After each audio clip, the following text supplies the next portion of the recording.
The Australasian Centre for Rural and Remote Mental Health, which is run by Dr. Jennifer Bowers up in Cairns, had this idea with her colleague Tim Saul to run a series of morale building concerts and community events at this particular time, about 12 months after those catastrophic floods of last year.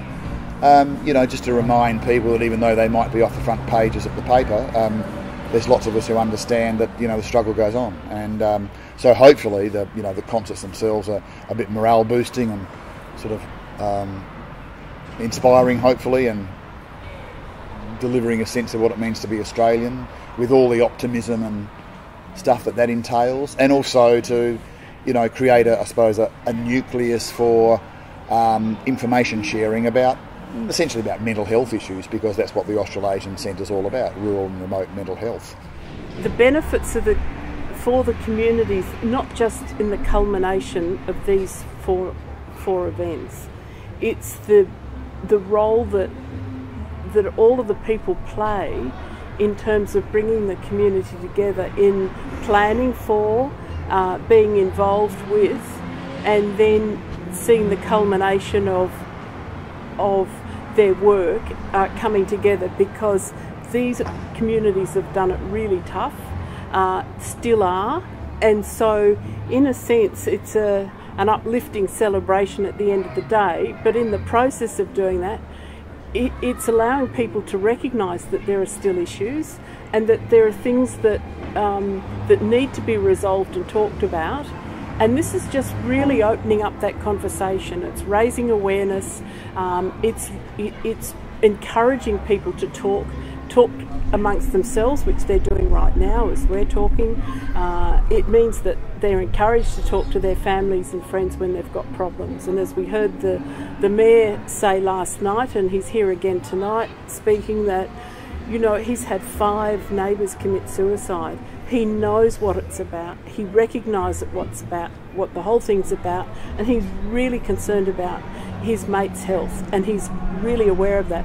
And he's been fabulous in publicly getting up and saying, we have to look after each other. It was great, the event in Tara last night. There were so many people there for such a small community of Tara. They certainly had a great turnout, and it was really great to see all of the people getting along and having a great night together, which was wonderful.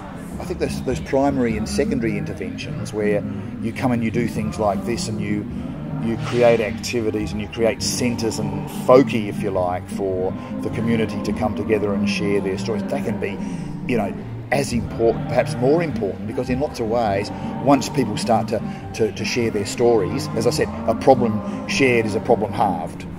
One of the things we've lost in a lot of these country areas is the sense of community, and that's exactly what we're trying to build with these events, is to get the community back together. And it's amazing when you're at these events, you'll see people, I haven't seen you for years, how are you going? And you suddenly realise that probably 5 or 10 years ago, before all the pressures of drought and finances and everything else that occurred as a result of that, these people might have played bowls together, they might have had a beer at the pub, they might have met picking up the kids, and all that had sort of stopped. So we now have that linkages, and often the best person to give someone some support and informal counselling is someone who's going through the same situation themselves. So it's really, really wonderful for that. It's a great debrief for them.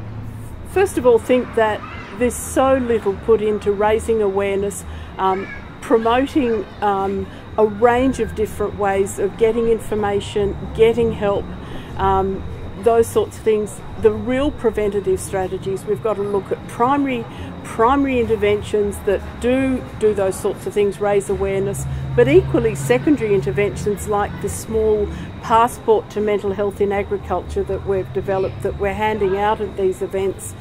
People are sitting in there reading them now, and so these are secondary interventions. I think what we need to do is the bush is stoic. The bush, I've done this type of work for 25 years, and I've seen some of the most amazing things, from bushfires to droughts to floods to terrible traffic accidents within communities.